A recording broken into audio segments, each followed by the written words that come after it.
Assalamualaikum warahmatullahi wabarakatuh. Anti kekerasan merupakan suatu konsep pokok dalam menciptakan perdamaian dalam Islam. Islam sebagai agama yang rahmatan lil alamin mengajarkan kepada umatnya untuk selalu menciptakan perdamaian dalam menghindari kekerasan dalam segala aspek kehidupan.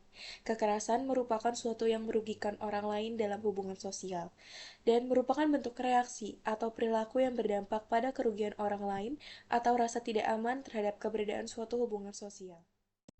Agama Islam itu adalah agama yang mengajarkan perdamaian dan kasih sayang bagi umat manusia tanpa memandang suku, ras, warna kulit, dan status sosial. Dalam pengertian itu, maka Islam sebagai agama tidak membenarkan adanya sikap kekerasan.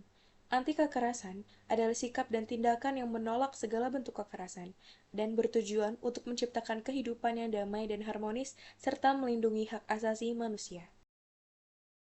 Anti kekerasan bukanlah sikap pasif, melainkan suatu cara bersikap yang bertujuan untuk mengatasi konflik, berjuang melawan ketidakadilan, dan membangun perdamaian yang abadi. Anti kekerasan dapat diterapkan dalam berbagai ruang lingkup seperti lingkup keluarga, seperti kekerasan dalam rumah tangga atau KDRT, dan kekerasan terhadap anak. Lingkup masyarakat seperti kekerasan antar kelompok, kekerasan politik, dan kekerasan terhadap minoritas. Selanjutnya ada lingkup negara, ini seperti kekerasan militer, kekerasan polisi, dan hukuman mati. Ruang lingkup anti kekerasan dalam konteks agama Islam ini meliputi yang pertama ada penghormatan terhadap kehidupan. Islam menekankan pentingnya menghormati dan melindungi kehidupan manusia tanpa memandang agama, suku, atau latar belakang. Yang kedua ada pengutamaan keadilan, memperjuangkan keadilan sosial, ekonomi, dan politik untuk mencegah konflik dan ketidakadilan yang bisa memicu kekerasan.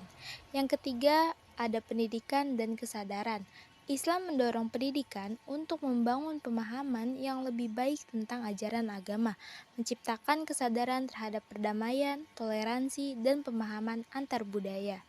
Selanjutnya ada dialog antar agama, mendorong dialog yang terbuka dan konstruktif antara umat beragama untuk membangun pemahaman bersama dan menghindari konflik. Yang kelima ada pertahanan diri yang proporsional. Dalam konteks pertahanan diri, Islam mengizinkan tindakan pertahanan jika diri atau komunitas dalam bahaya, namun dengan prinsip proporsionalitas dan tidak menyebabkan kerusakan yang berlebihan. Yang keenam ada pengampunan dan kebijaksanaan, mempromosikan sikap pengampunan, toleransi, dan penerapan hikmah dalam menyelesaikan konflik untuk mencegah eskalasi kekerasan. Setiap elemen ini merupakan bagian dari upaya Islam dalam membangun masyarakat yang damai dan menghormati kemanusiaan. Berangkat dari judul topik utama kita yaitu anti kekerasan, saya ingin menyimpulkan dan juga menyederhanakan definisi yang bisa kita terima agar sampai menuju dalil. Menurut saya pribadi, definisi yang lebih umum dan lebih sederhana itu adalah bagaimana kita bisa memperkuat kebaikan dalam diri kita sendiri dan juga kebaikan dalam diri orang lain, serta kita bisa melakukan tindakan preventif dan juga represif. Ketiga unsur atau elemen tersebut menurut saya selain terikat. Mengapa?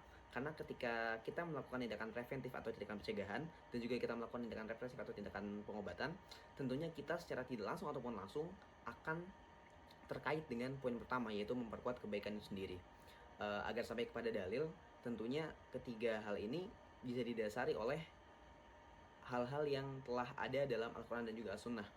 Dan tentunya saya di sini mengambil dalil-dalil yang berasal juga dari pedoman kita sebagai umat muslim. Yang pertama yaitu dari Al-Quran, Quran surat Al-Hujurat ayat 10 yang berbunyi, A'udzubillahi minasyaitonirrajim, bismillahirrahmanirrahim, innamal mu'minuna ikhwatun faslihu baina akhwaikum wattaqullaha la'allakum turhamun. Yang artinya innamal mu'minuna, sesungguhnya orang-orang mukmin, ikhwah, bersaudara, faslihu baina akhwaikum, maka damaikanlah di antara dua saudara kalian berselisih, wattaqullah, dan bertakwalah kepada Allah, la'allakum turhamun, agar kalian disayang oleh Allah Subhanahu wa taala. kata-kata faslihu baina akhawaikum ini merupakan bentuk implementasi dari contoh sikap-sikap preventif dan juga represif.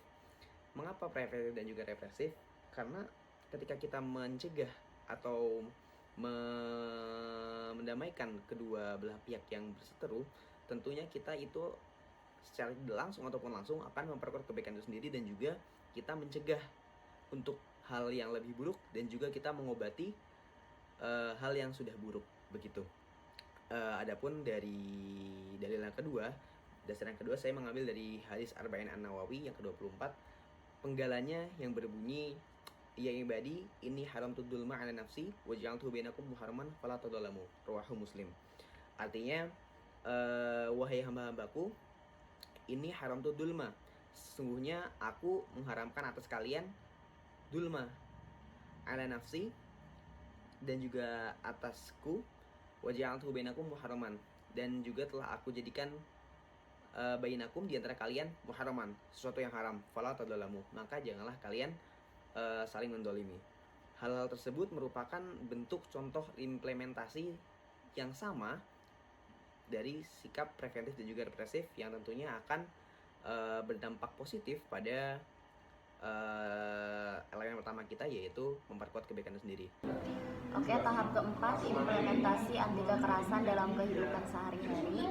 Anti kekerasan dalam kehidupan sehari-hari dengan berbagai cara, seperti yang pertama mengembangkan sifat saling menghormati dan menghargai, yang kedua menyelesaikan konflik dengan cara damai, yang ketiga membela orang yang tertindas, yang keempat mengkampanyekan anti kekerasan, dan yang terakhir penjelasan yang dapat dimengerti dengan mudah dan aplikatif untuk berbicara. Terima kasih. Cukup sekian yang dapat kami sampaikan. Kurang lebihnya mohon maaf. Wassalamualaikum warahmatullahi wabarakatuh.